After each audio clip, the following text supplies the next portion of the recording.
Interesting. Hello. I'm on the way home. On the way home now. I'll be there in just 5 minutes. Oh, okay. Sounds good.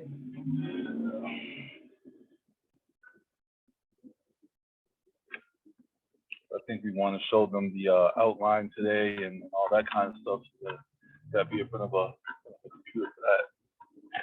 Yeah, I'd put some of the, I'd updated the agenda with those items.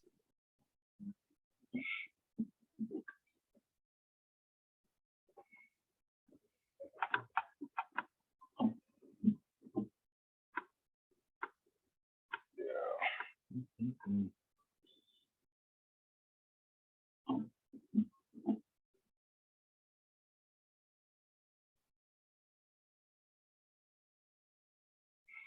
Man, it's been raining for like 4 days straight here. Wow. 5 days. Yeah, just rain every day. Just rain, rain, rain. Yeah, you've had a really bad winter over in California. Yeah, it's almost like California weather's like turning into that though. It seems like Yeah. it's just, you know, I mean, I don't know. I can't call it. This is something that's a little. I'm not used to it like this. Just rain and rain and rain. Mm, Not used to that. let's see. It is what it is. As long as it's not snow. That's when I pick up and move. I guess.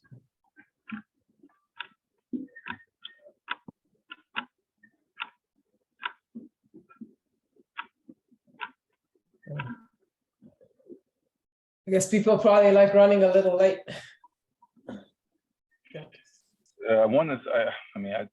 I can't blame it on daylight savings time. I can't blame that. Everybody's calendar update, so I don't know. So I don't know if I could sit there and say daylight savings time screws everybody else. Oh, you know what's true? I wonder how that works out because it's like a time when, because daylight savings happens and then some folks who are in the UK, it can get a little messed up. Well, yeah, I think overseas folks, it might get a little messed up. Some states here, like if you're in Arizona, for instance, or Hawaii or something like that, it'll get a little messed up. Okay. Some of those states that don't change. Actually, I'm not sure. Well, some of those states that don't change over, Mhm. I think it may get a little messed up. I don't know. I don't know. But I know for me, all my calendars update. So there that goes. Oh no, the risk meeting is actually messed up again. The calendar. On the risk meeting? Yeah, Really? yeah, it got messed up again. Well, that might be well, I mean, the LFX folks do that meeting is generated as a personal calendar invite from the LFX folks, and the LFX stuff is being done over in the UK, I believe. So that might be yeah, that could definitely be an issue if the you know, programmatically if it's done over there and not adjusting for daylight savings time or whatever. Right. Yeah.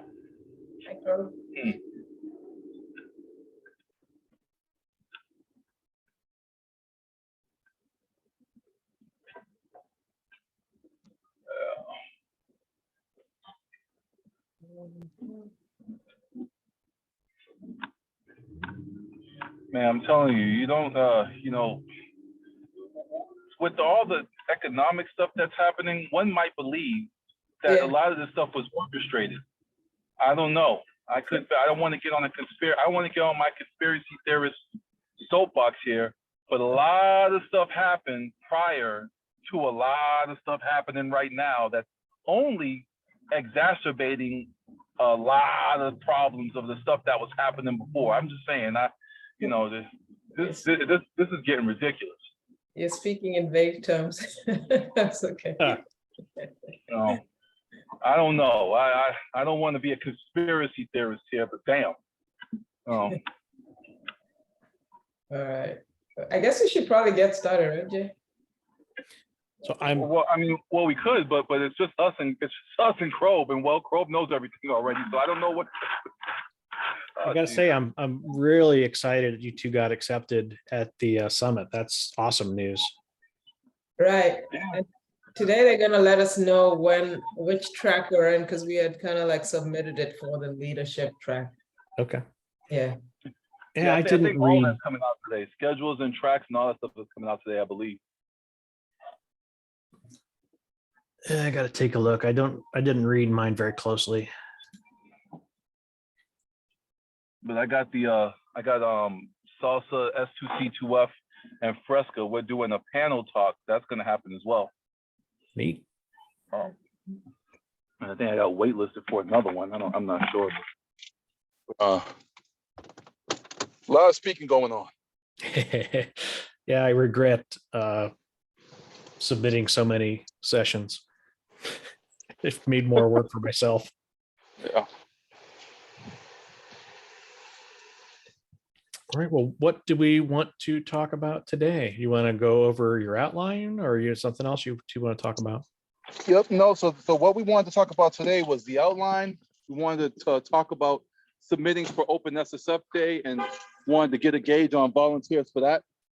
And I'm sorry, I got a lot of noise happening here in the garage. I'm trying to run in the house to get to the computer, but we wanted to get volunteers for Open SSF Day, especially since we got picked up for the Open Summit. We feel like we could share the wealth on speaking and stuff like that during that time period. So we wanted to get a gauge on that. I think that was pretty much what we wanted to go over, outside of any additions Nicole might have made to the spreadsheet or anything else that we need to do in that regard. I think we want to shorten up our shark group on our 30, 60, 90, just because the speaking engagements are going to take a lot of time, and of course, there's work done on that spreadsheet is going to take some time too. So I didn't want to put too much on us right away. Yeah,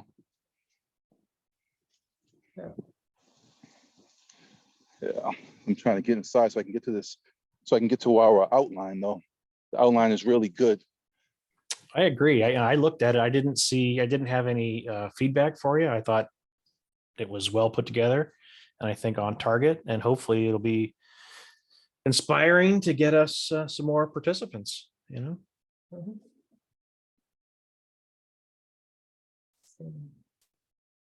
I could potentially share my screen for I'll take notes, actually. That's one of the early things.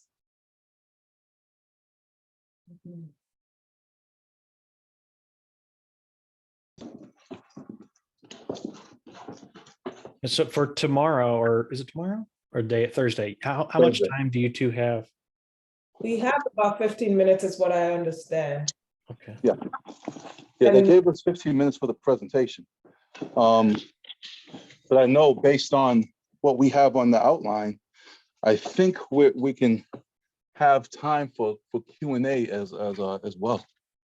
Yeah. I think they generally do that at the end. Okay. So I don't know that we need to carve time off for that. Oh, okay, that's good to know. And you'll get people will potentially post questions along the way. So we'll need to keep an eye on the chat queue. Okay, so is the goal to answer the chat queue as it comes, or wait until the end? I don't know how they're organizing this one. I think we should prepare for both. Maybe leave a few minutes at the end for if there's anything questions. So maybe target like 13 minutes or so.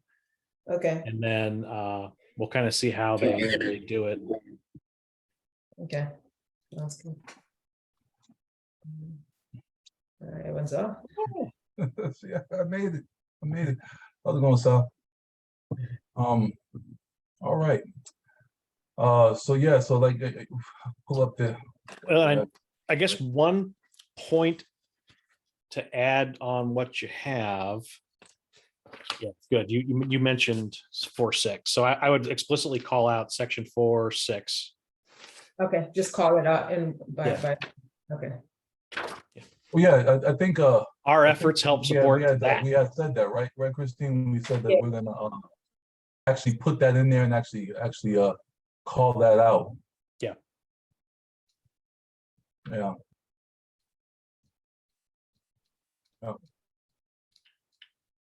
There we go. Now, can you hear me? Oh, yeah. Magic. Can I Oh, sorry. I was like, where is the outline? And I just found the hyperlink. I'm all right. All right. I'm also sharing it just in case. Who else can bring it up? Yeah. So yeah, like I said, we took a look at it briefly yesterday, narrowed things down. I mean, I like the direction that that this is heading in.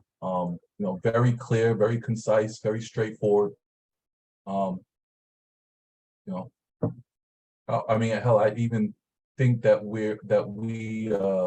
I wanted to say that we're holding off, and correct me if I'm wrong, Christina, we wanted to hold off on talking about the larger effort on this until I can increase pen to paper on the whole working group thing that we're trying to do. I think we want to submit that all at once, but I imagine that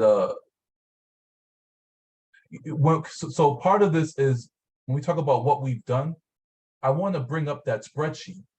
Yeah.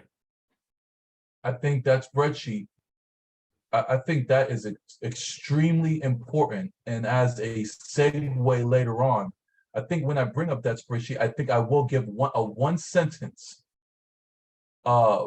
leading towards the larger effort, because I think that spreadsheet by itself, although it does highlight global efforts, is a if there isn't a bigger catalyst to why that larger effort's important, it'd be that spreadsheet. So I think there'll be a one sentence that happens. It's gotta happen organically though. I can't put that in the agenda. That's gotta happen organically as I'm speaking, because if it doesn't, then I'm gonna fumble it. Nicole did such a great job putting that together. Yeah, that was phenomenal. Where's Sal go? Sal! Oh, she keeps going in and out. That's back again. Computers. Yep. And then of course at the end of it, we have the call to action. That's Yeah. important. Are you going to Going do just a down. handful of slides, or are you just going to be talking? One slide. One slide. All right. Did you One say slide. we can do it in one slide, everything in one slide. Okay. One slide, 3 to 5 high level bullets, and then we just go and then we just talk to them. That's it. I think if we had the one slide that just has who we are and why, what we've done, and then like those lines, period, right? And then we just talk to them. And list your call to action at the bottom. I think Right, that'll call be to action at the bottom. Okay. because again, our desire is to have action out of this. Yeah. Hell, we could have that one slide and just have in the middle of that slide, call to action, join the subcommittee. We want like that, just that one line in the middle of the slide, period. Let that just be emblazoned on the screen throughout the whole presentation. Well, yeah, so a really good, so a buy-in principle that I use is basically 3 bullet points is like, what is the benefit to doing it? Then focus primarily on the risk to not doing it, followed by a call to action. And if you want to make it a succinct and cogent argument that calls for action and immediacy, I would also recommend that immediately upon that, we give a deadline for that. Hey, here's a submission form. We'd like to start hearing from people within a week to take a next action. We can propagate it from there, but you also want to limit that action, because sometimes in Linux Foundation, if you do not give deadlines, So I'm with that, Sal. What I'll add to that though, so there are certain things that that approach is 100% 100% appropriate. 99% of the things we do, that approach is 100% appropriate.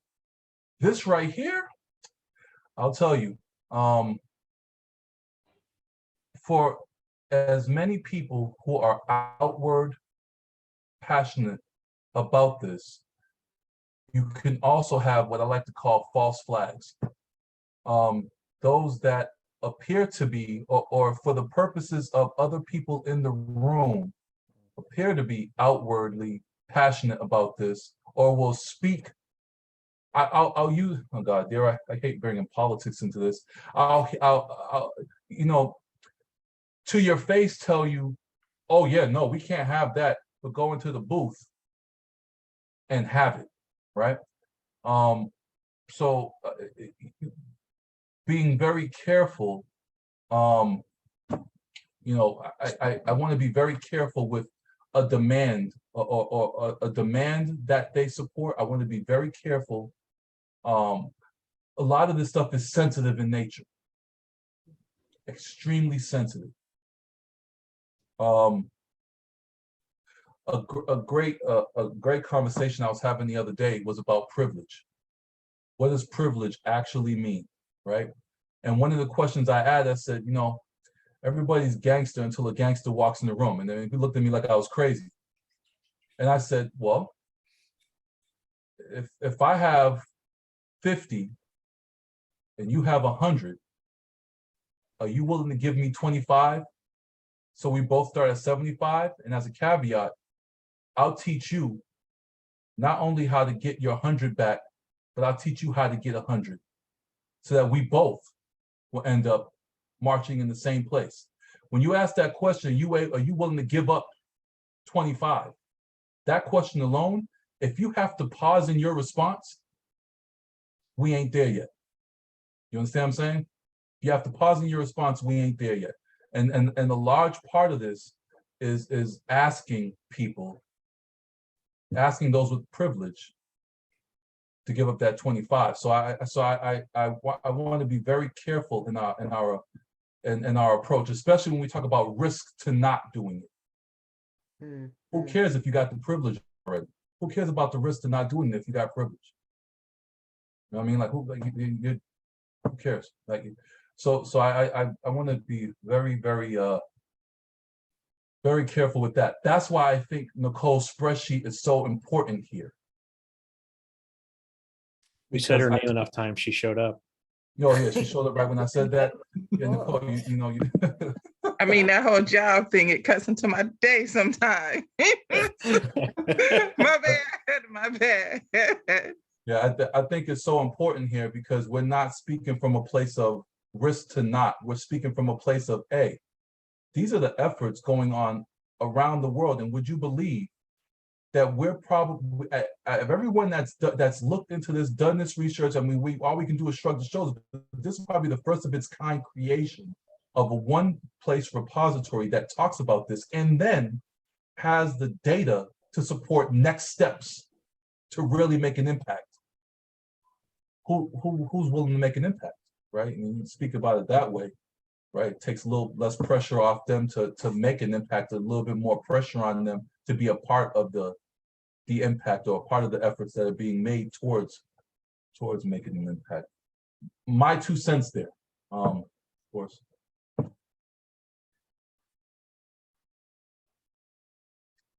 So I'm just trying, so the way that I'm approaching this is I'm trying to get inside of the minds of maybe the 10 to 15 people that I know will be in that room that will have political impact. Okay. And if we're going with if we've got a single slide, is there any, can we have 2 slides or is that just? Yeah, we would just, okay. Tell me how many slides I can make because I'm going to make slides later on. If we can have at least 2 slides, I think call to actions should sit on its own, and it has to be very specific calls to leadership. I would strongly suggest that for some of those, you maybe make a soft reach out beforehand, like I don't know. So the approach here, right? You've got to be very specific in your ask, and I think we are doing that, but also on the other side, right? It's the needs and gives, right? What we've already done here is shown a clear deficit, one which bars, here's my analysis. The benefit to it is that we are demonstrating already, we've been doing something that's so important that the government just recognizes it's important, and we've already put our hours towards it as volunteers. So that's slide 1. Number 2, the second slide is what happens if we don't do this. Specifically, this is a cybersecurity concern across all sectors because open source is globalized. And social segregation in open source around any line is a problem because we are not enabling any community to protect themselves in the digital age. That's my like globalization approach to this, but genuinely, we can't, on the effective side, on the Linux Foundation side, they're going to understand this is going to impact their ability to do training, outreach, hiring specifically. If they do not do this, they are going to measurably have a deficit in all three of those, and that's their business value, their business. So we can show our volunteer efforts and demonstrate how that positively impacts a business. And if we put those two together, it's the real story. It genuinely is the heartstrings and the purse, right? But it's the true thing. And that's what's cool. This is bubbled up because it's important. What I'll say to that then is, okay, let's make sure that we have a quantitative approach to that. Make sure we have a quantitative approach. Let's get some numbers behind those risks. Only because, you know, who our audience, right? You know, if we say to them, if you don't do this, hardship. Okay, what does that actually look like? What does the hardship actually look like? You know, or what's the data to support the hardship? Because right now, across our beloved industry, everyone is losing jobs. Right, layoffs are happening everywhere right now. Doesn't need. I mean, we talk about, you know, what the cost benefit now is to getting involved, right? A cost benefit now to you know, what is that actually according to the bottom line of some of these organizations that are letting everybody go? It ain't that's Well, this situation ain't got nothing to do with a demographic. It has everything to do with a bottom line. So we definitely need a, you know. I'll rebut you there a little bit, Jay. I think in our specific bubbles, big tech, yes, that absolutely is happening, where you're seeing a sloughing off of a large portion of the workforce. But if you look at other industries, banking, True. retail, True that. they are hungry and eager to snap up a lot of these folks that have been, and that's where the big deficit is where real people doing real things are, not necessarily kind of us up in the cloudifying things. So to your point, right? Numbers, because that's a very valid point. When we talk about this, so how many individuals that are going to be on this call are thinking about healthcare, finance, right? You know, how many people are going to be thinking about the other marketing or advertising? I don't know. How many people are going to be thinking about other industries? Marketing, bah. Hey, Jay, there's a statistic that I've been thinking about a lot lately, and it used to be until about 10 years ago, the highest predicting factor of whether or not someone was an engineer was two traits, and you have almost 100% chance of getting it right. One, are they male identifying? Number two, do they have two parents with college degrees? That's no longer true. There are more people entering this market and participating in this space across sectors. Now, the problem is what people, and I think what you are pointing to here is the fact that what privilege represents is not how high you can climb, but how far you fall, right? And that institutionally we are being failed in a way that I still have to take the marketing approach of hiring and firing. It is significantly less likely that I will be fired in any location if there is a woman above me in the power structure, even if they're not my boss or related to my boss. It is having representation in the workplace that is stable and represents the world outside that is going to fix this problem. Well, how about how messed up it is, right? How about how messed up it is that when I look across my org, if I'm the only one, or if there's like a couple of me, I have a comfortable sigh of relief. How about that? How about how messed up it is that I'll take a sigh of relief when I'm by myself across an org of 100, right? Like, statistically, you can't let me go from a business standpoint. You had like from a business standpoint, the image, you can't, you know what I mean? You gotta, I mean, how messed up is that, right? So I mean, I'm right there with I just want to kind of add kind of like 2 points, I guess, because I've seen this. When we talk about employment, generally employment statistics are taken from the standpoint of company employees. You do not address the contractor aspect. And that's very big at a lot of companies. And realistically, that is a way that a lot of DEI people are able to come and convert on. And it becomes particularly interesting because you are kind of at a rate. A lot of times some people are lowball. Sometimes companies use that to lowball people to come in as far as to convert. And I do think that is a whole gap of information that companies collect, even the government collects, but the government does a little bit better with their contractors as far as things and standards that are in place versus at a corporate entity, right? Like, because I contracted for the government. If I was sitting in a meeting and let's just say someone made a slur, I can get up and go to the Corps' office. I don't have to wait for my company. I don't have to do nothing. And a whole investigation will start, right? And I can come back and tell my company, yeah, I went to the Corps because I'm on site. They were right down the way. No, that need to be reported. When you contract for a private company, you don't have that luxury. You can literally have people say you're not an employee. Nicole, for everyone who's not aware of this, a Corps, especially in the DoD, and I know this from the military, a Corps is that contract liaison officer that's in place that will represent both the interests of that government arm, but act on the interests of that government arm, but are liaise with the contracting organization to help facilitate any grievances that arise between one organization and another. And this particular position has to be one specially trained, has to be bonded and everything else, because they actually have their thumbprint on the contract of that particular organization. So that's go ahead, Sal. I have and I guess the other part is like if somebody personally gets mad at someone, the Corps and the government also acts as like, where did they not do the responsibilities listed in the JD, right? But I just bring all this up because there are a lot of contractors will tend to be more on the DEI side.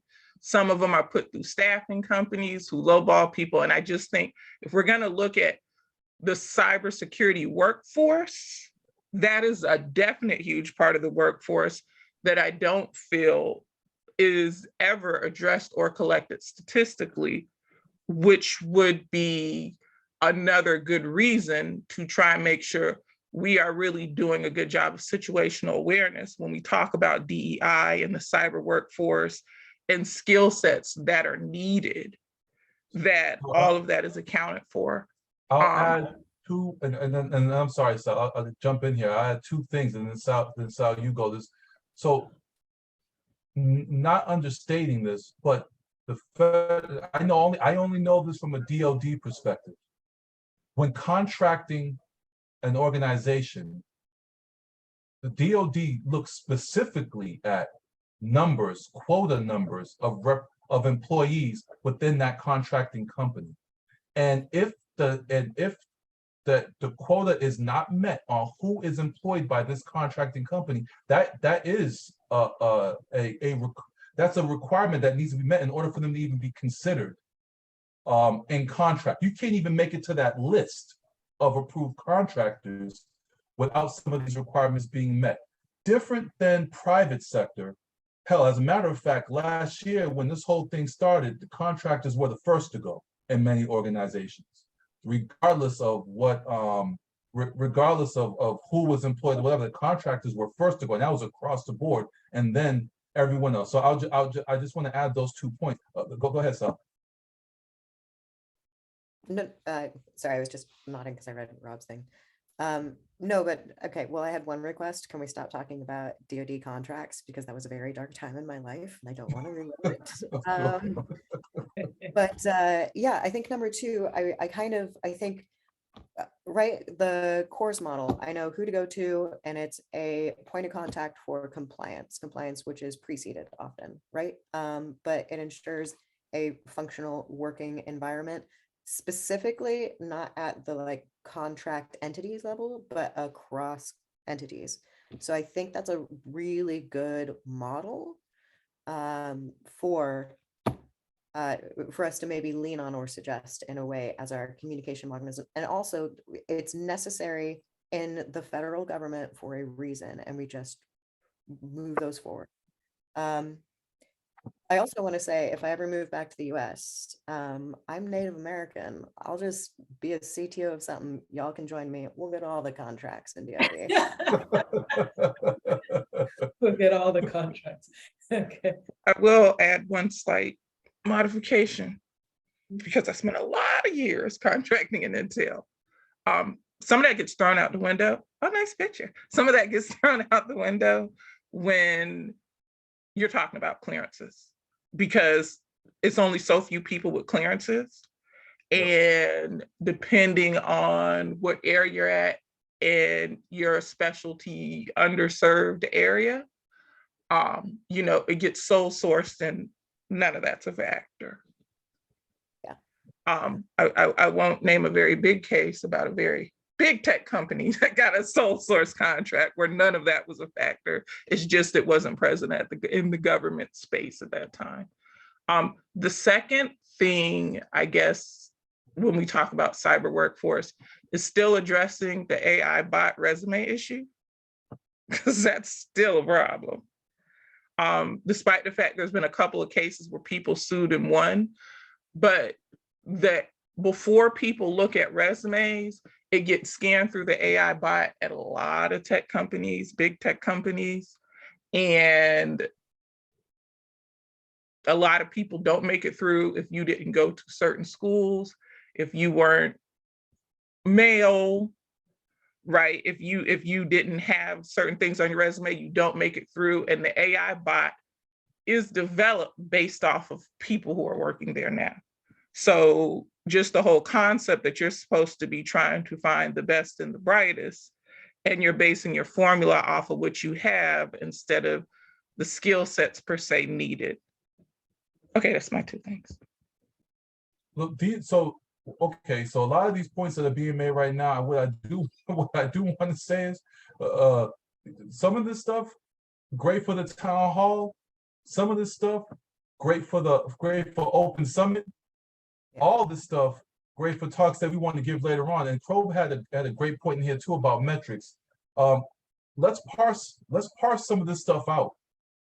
We only got 15 minutes during the talk. That point that you just made, Nicole, is extremely important. Sal, you too. I like these comments are outstanding. I don't know that they belong in the town hall, but I definitely think they belong at the open summit. You know what I mean? So I do want to parse those out. That education piece you just mentioned right there. For instance, I laugh. I tell people all the time, I got my education in online schools. What are we talking about? I started off in earnest, but I had to jump out of planes and kick in doors because nobody would give me money and nobody would give me a chance. So I took it myself. I used to write papers returning to the FOB in the middle of Iraq. I would come off the file line, write papers on the way back to the FOB, right? That's how I got through school, right? No, my resume don't say no Yale, it don't say no Harvard, don't even say CSU, nothing. Don't say Sac State, don't say none of that. But I got mine, and I'm here. There's something to be said about that, and you're right about that AI chatbot thing, because for every job I apply to, shrug the shoulders. Go ahead, Crow. We may want to think about organizing at the summit some type of meetup. So in addition to the birds of a feather, maybe we find a pub somewhere and get together and have a committee meeting and, invite anyone interested in the topic to come join us. And I think, like the topics of like the prejudice of AI, based off of how, who programmed it, I think that's a very relevant topic.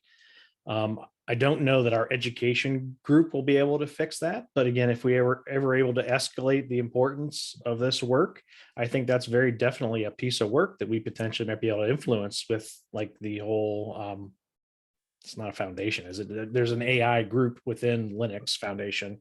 I'm not sure how they're categorized, but that might be, some of us might want to go sit in those meetings and say, hey, well, how do we get these things to be more objective and less biased? Yeah, I'll add to that and say that I raised the stink about Chat GPT. I raised a huge stink about it. People are like, well, what are you talking about? I said, so nobody here sees how the use of Chat GPT and then I even brought this to Microsoft, say, hey, the Bing infusion of it, nobody here understands how disenfranchised you just made an entire population with this, right? Ask it a question the way I would ask it a question. And now keep in mind, I have a PhD. My vocabulary, my vernacular is that chasm is far and wide. But at my core, I'm a project kid. When I go to ask something a question in simple terms that relate to me, I'll ask a question the way I ask it. No response. Now ask it the way it was designed to be asked that question. You disenfranchise the whole population with this that could benefit educationally from the responses that it could get. So now you're making everybody learn how to communicate different, which right on its face is not a bad thing. But once again, I got to start 50 yards behind the line while there's some individuals starting 50 yards in front of you. That's an interesting. Yeah. Also, Chat GPT needs to work on its cultural stuff. It cut off on me when I asked him who really shot Biggie, because I was just testing stuff to put in there. Right? And I was using it, and I was like, who shot Biggie? And it was like temporarily shut down. So I came back the next day and said, what really happened with Tupac's murder? And it shut down again. I just want to throw that in there. That is just funny, Nicole. Things that people from a certain community actually care about, right? I mean, we laugh, it's funny, but I grew up in New York. I want to know who shot Biggie. I want to understand. I want to get into detail with it. Tell me about the whole dynamic. I want to research all the files. Let's go get all the files. It's so funny. Do you wanna come back to like the town hall, because that's the most immediate thing?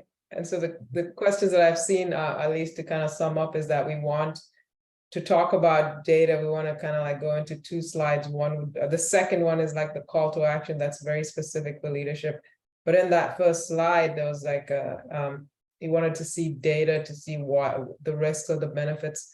And in terms of that data, and we've got like about 2 days. Does anyone know where this data could be? The only thing I got from like the US service, the strategy, it just talked generically about the fact that there is like all these unfilled vacancies in cybersecurity, the hundreds of thousands, but it didn't really specifically say anything related to diversity. So ISC Squared puts out a workforce analysis every year. That might be a good source. I know the LF did a developer study. Yeah. I'm unaware of other places off the top of my head though. All right, so just kind of like pull off a stat from there and just stick it in the slide, just to kind of like as a call, and I don't know if ISC Squared was taking into account kind of any kind of diversity or underserved lenses. No. So this is my perspective on it, and I think there's a little bit more context around like you can be. I think I am much more hopeful, in part because of some of the stuff that's happening or looks to be happening. We are mobilizing an education plan that is genuinely supposed to affect at least the US, but probably the globe. And here's what I want to see in that. It is, right, basic logic. If we are supposed to educate the largest cohort of at least cybersecurity engineers that the world has ever seen, it stands to assume that that would be the most diverse cohort that we have ever seen. Secondarily, the call to action here has to be, we have to measure our statistics differently, because we are going to be having to measure the statistically least represented voices in the room, or they're not in the room at all, and that's the problem, right? That's the call to action. So there's going to be a call that, yes, we'll lean on the statistics that exist. They are insufficient, and we're going to have to reach out to other parties who are more qualified, able, already acting in these environments to build partnerships. I think that works.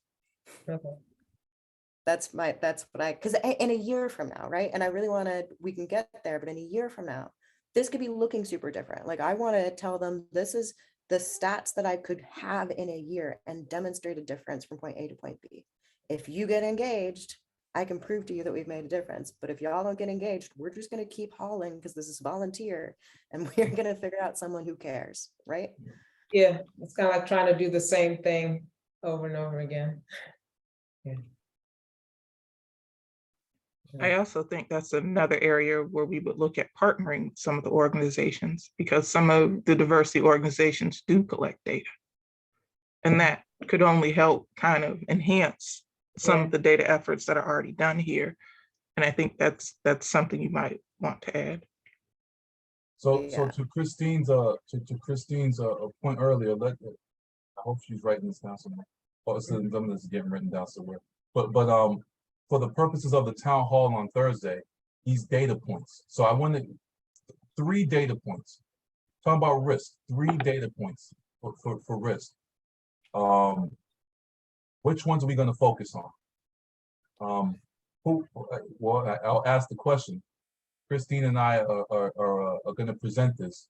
We'll present whatever the team thinks is appropriate for data points. But who wants to take charge of getting those data points in there for us? So we have those data points to talk about risk. I can take that on, but I need to know like exactly where in this document I am. The outline document is where Christine and I will be working off of. Yeah, So maybe, yeah.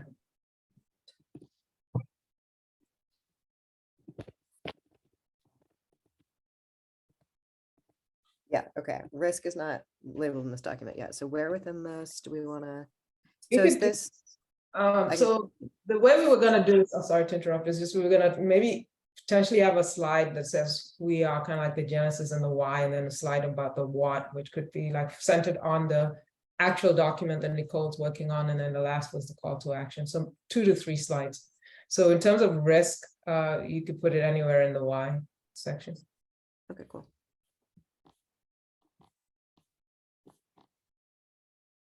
So I would say let's put risk right before call to action.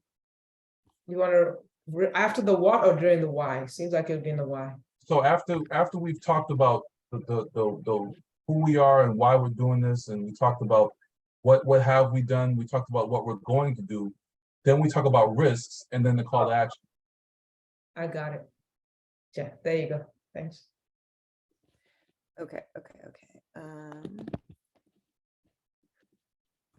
I'm going to put down, oh, that's ugly. Sorry, I'm going to fix that. But I'm going to put down some wording from the Slack, and then I want you all to change it as you like, as I make it readable. 1 second.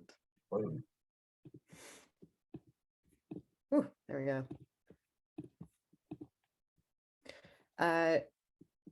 So I also want to just like make sure we do have the benefits outlined in here. Like one is like, I'm just going to put it casually, like this is a problem. The US calls it out.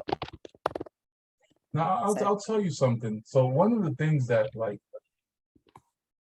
we're gonna put it in there. I'm with the team. I don't have my own thoughts on this, but I'm with the team. But I will give my thoughts on this though. Man, I feel like if you gotta tell somebody the benefits, you gotta tell somebody the risks, man, we lost already. Like I don't know of like, I think that the benefits and the risks are very high level things. I think when we talk about the larger effort that we're trying to organize, I think the benefits and the risks speak for themselves there, right? I mean, that's a larger thought. But when it comes to this education part, this is more about equity than anything else, right? And if we gotta talk about the benefits and the risks of having an equitable education situation for all people, lost already. Like if somebody really is sitting there saying, well, what matters if why does it matter if we don't do it? It's probably in the wrong damn room. like, but that being the case, should it be said? Maybe. I'm just giving my 2 cents in my mind as to why I feel like, Yeah. you know, Well, but like I said, yeah. should it be said? Sure.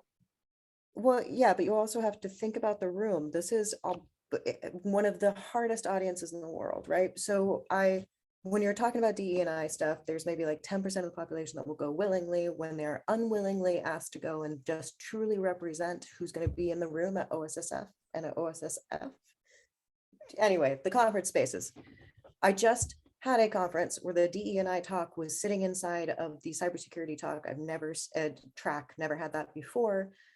They asked them, how many times in the last 3 years have you been in a room, in work or otherwise, where you were the minority in that room of any demographic? 70% said never, not once. So when we're talking in these spaces, I mean, I work with people, and I know we all work with people who literally have never worked with a minority before in their careers. So getting them to understand and respect your entire lived experience is going to be very hard when all they're thinking about are dollars and bills. Literally, yes, we do need to change that, but we need to get in the room first. Man, I love what you just did there, right? Do you know a fantasy of mine? What a fantasy of mine. I don't have many fantasies, but this is a fantasy of mine is to be giving a talk, right? And like have somebody in the door with a counter, counting everybody that walks in, right? Everyone that walks in. I'm talking about, you know, just count white, black, Asian, everyone that walks, just a counter. And then right in the beginning of the talk, just ask a blanket question. Hey, raise your hands. If you know that same question you just asked, and see who raises their hands. And then let somebody else take that number down. Do that math up real quick. And then at some point in the middle of the thing, hand me a slip of paper so that when I give data, the data is real in that room, period. That data is real in that room. So I tell you, what if I told you that 80% of a sample population said this, and people will be looking around. And I said, guess what? That sample population is right in this room right now. Right in this room right now. Well, I mean, that's not bad. So That's honestly, I give public talks all the time, and this is one of my techniques, especially for DE&Is. It's sort of, hey, why don't you slap yourself in the face with your own lack of self-knowledge, right? If you don't think that you need to be in this room, let me give you a statistic that tells you why you probably needed to be, right? And so I'll go find I'll put it on the Slack, but there's a couple of good options for asking that, and asking people in advance to just like jump on and like do it anonymously so you actually get the right answers. But here's the trick. You ask 2 questions. The first one is, what is your favorite breed of dog? Blah, blah, blah. Make sure that everyone's logged in, everyone's happy. You see how many people have already contributed 1 question. And then another one of your metrics is how many people refuse to answer the second question. But it's anonymous. It's only the people in the room that see that. So you know it's the people in that room, and it's not falsely represented. You see them come in real time. I can send that to you if that's an approach that you want to take. It's a high impact. And I think it's that's a cold piece though. That's That's how we could use cold. Pretty Please. sweet. All right. That's very combative. Not really. I mean, the way that I put it was, because it's my like hook and lever for people that don't want to like answer the thing, but it's hugely impactful. And I mean, I'm in these DE&I spaces to some degree, but that statistic still made my jaw drop, that in that room, because that room was relatively diverse statistically as compared to most tech spaces. So even in that space, it was that. It genuinely hurt. I was like, oh no. That is a whole different can of worms. Yeah. That I make rooms very uncomfortable with that can of worms. I think that's a later conversation. Yeah. That's a later conversation. That's a whole different can of worms right there. After we're in the room, we've got to get our call to action confirmed to get that action done. But all right. So for Thursday, we've narrowed down. We're gonna have at least 2 to 3 slides now. I originally was at the 1 slide, we got 2 to 3. And those 2 to 3 slides, we're gonna have the first slides are important. The second slides are with the the data points and everything like that. And we got the last slide straight up call to action. Yeah, and then in terms of like the benefits and the risk and the call to action kind of being closely tied, one of the other things I would probably need, Nicole, is that list. I don't know if you had a chance to put it somewhere where we could look at it and at least be able to dive into it.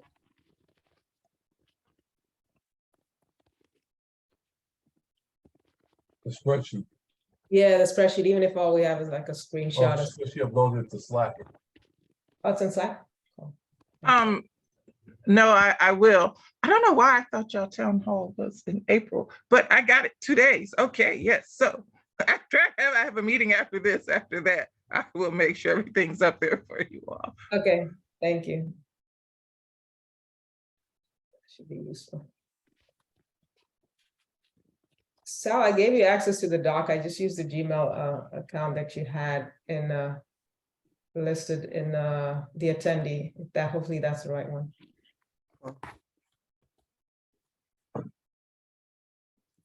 Are we giving you, I guess, all the input that's needed so that you have everything in your slides? Yeah, I think, yeah, we should be able to do something with the slide. I think the only other key thing that we wanted to do in this meeting is also figure out, because the OpenSSF deadline is this Friday.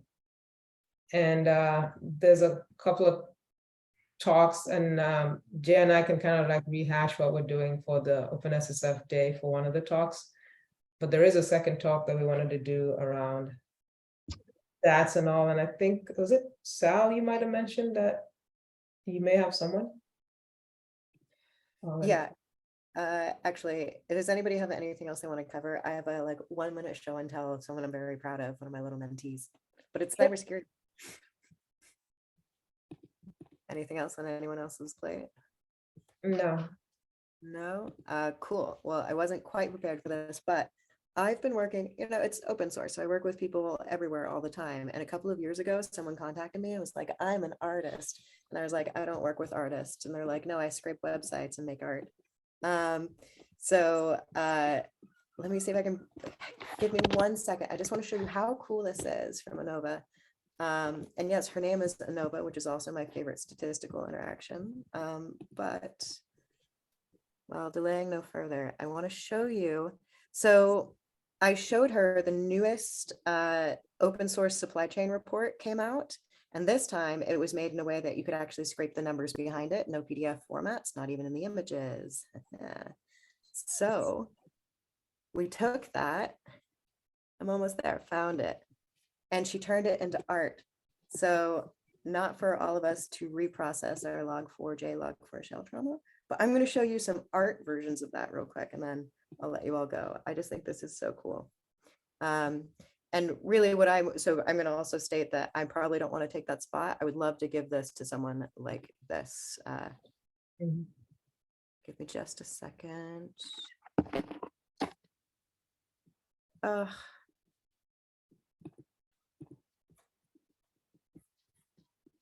What is happening?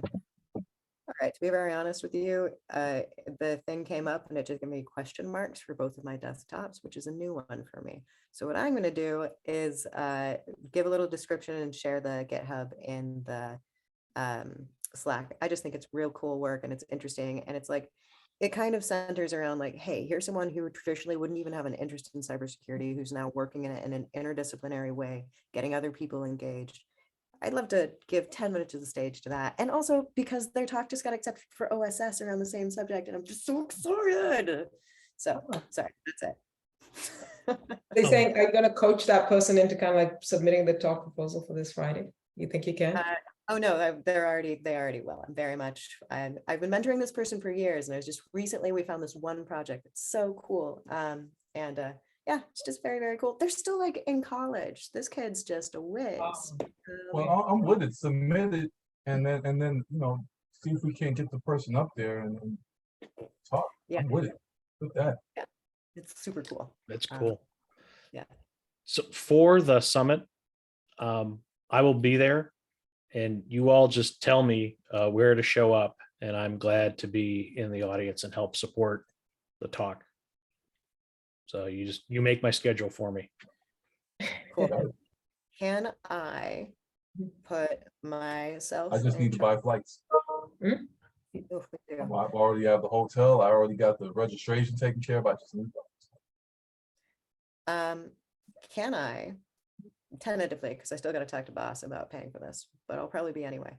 Can I tentatively be in charge of the social / I'm kind of interested in pairing a DE&I social with like Kunal's group, because that's basically the same thing with massive numbers. Let's Do it. Yeah, he's awesome. Do it. Yeah, this is the social that Kroba suggested we do. Yeah, please. Yeah, No, we hate how people short I am. volunteering. yeah, I'm doing like that. Yeah. Cool. All right, so we've got one talk. There's a possible talk that may happen that Sal may. There's a social, then there's another possible talk, and Jay and I will do the other one. Am I getting it right? I might be misunderstanding. I'll send you literally the abstract that they just got accepted to OSS, and like I think like a quick. I'm literally having them submit like a lightning talk around the subject. So that's. I don't think it needs to conserve that second spot. I'm just saying like, man, I'd be stoked if it's in the lineup. So yeah. Okay, so we still need somebody to do the second talk if you want to do it. Yeah. Yeah, so if that submission deadline is this week, I'm very aware.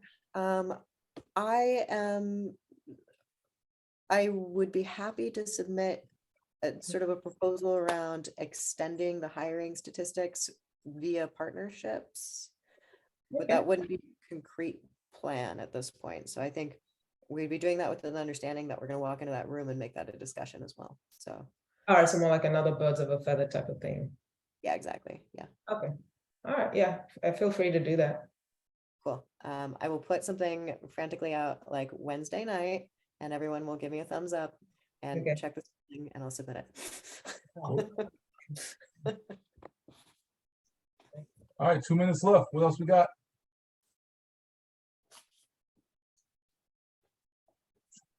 Okay. Thank you all very much. We'll convene on Slack leading up to the town hall. Yeah. Good to know. All right. Thank you all. Thank you. Excellent. Thanks, everybody. Bye.